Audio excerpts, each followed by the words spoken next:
In the previous video, we talked about risk assessment and how risk assessment is performed in ISO 26262. It's essentially based on three parameters: exposure, controllability, and severity. And we were doing this for the example of the autonomous vehicle, wherein we picked one function, which is accelerate the vehicle. We identified one hazard, too much vehicle acceleration. And for this, let's see how to do the exposure, controllability, severity rating.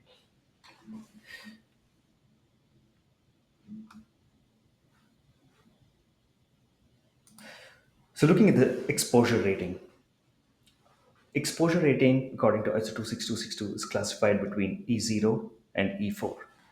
E4 meaning that the probability that the vehicle is in a given operating scenario slash driving scenario is very high. Think of driving on a highway. The probability that you're driving on a highway is very high. E0 talks about very, very low probability scenarios. E0, in fact, is almost will never occur. These are we talk about act of God scenarios. E1, on the other hand, is very, very low probability scenarios. Some examples would be uh, waiting at a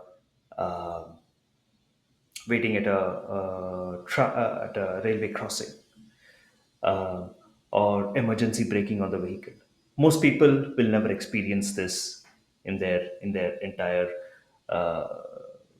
lifetime. But these are very, very low probability scenarios. So now that we are able to rate the exposure, then we have controllability. Controllability is if there is a hazard. In this case, if we talk about too much vehicle acceleration, if there's too much vehicle acceleration, how controllable is it? C3 means it's very unlikely that any of the traffic participants will be able to avoid harm. C0 means nearly all of them will be able to avoid harm. Then we have severity of the hazard. Severity of the hazard is S3. Here represents it's definitely a life-threatening injury. High-speed crashes, side collisions at high speed, all of this lead to high-speed injuries. S0 talks about low impact injury. S0 is in fact no injuries. S1 is light injuries like uh, bruises or maybe a slight a fracture. Now, putting all of this together, we have the function accelerate the vehicle, we have the hazard too much vehicle acceleration. Let's consider one operating scenario wherein the autonomous vehicle, is driving within a city and it's approaching a pedestrian crossing in the city. It's likely that this is an E4 scenario. Now, if there is too much vehicle acceleration, now the hazardous event is it's going to collide with the pedestrian. Now, if it collides with the pedestrian, we can assume that this can be a life-threatening injury, which can be rated as S3. We could also say that if it's a low speed, probably it is an S2. Uh, for the benefit of the doubt, for this we say it's an S3 over here. Controllability.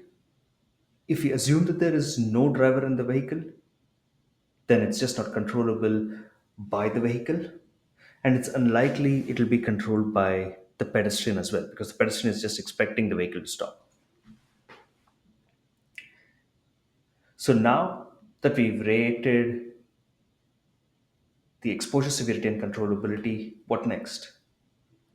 We need to find the risk. There is a table in ISO 26262 which talks about given a severity and given exposure and given a controllability, we can identify the ASIL. In this case, we have an E4, we have an S3, and we have a C3, which means E4, S3, and a C3 that leads to an ASIL D. So this particular scenario leads to an ASIL D. hazard, it is a very high risk scenario, and we need to identify a safety goal to prevent unintended vehicle acceleration.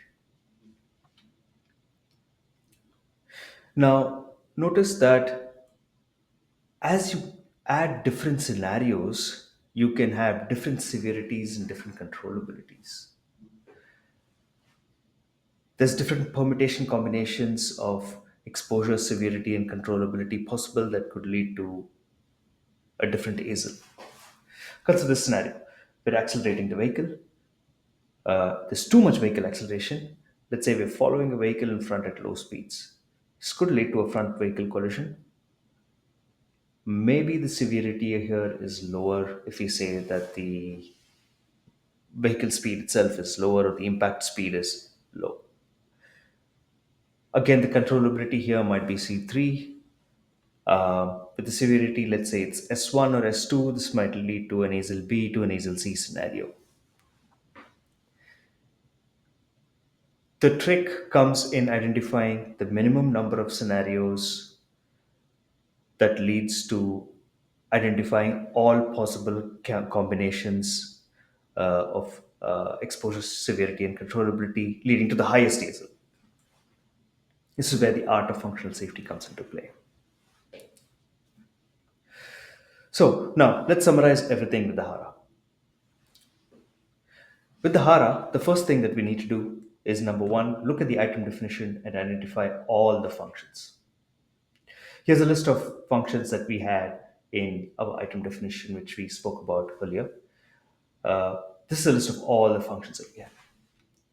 Once we have a list of all functions, we perform the hazard analysis.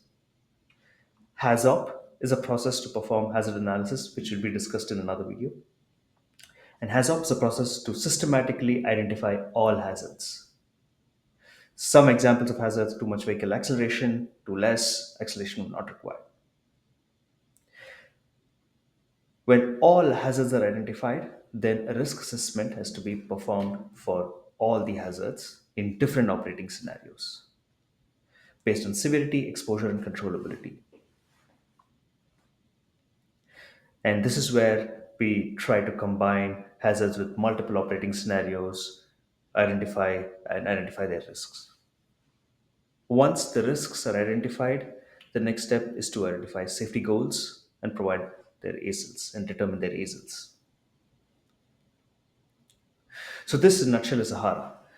The outcome of the HARA is safety goals and ASILs, and this is the basis for creating the functional safety concept.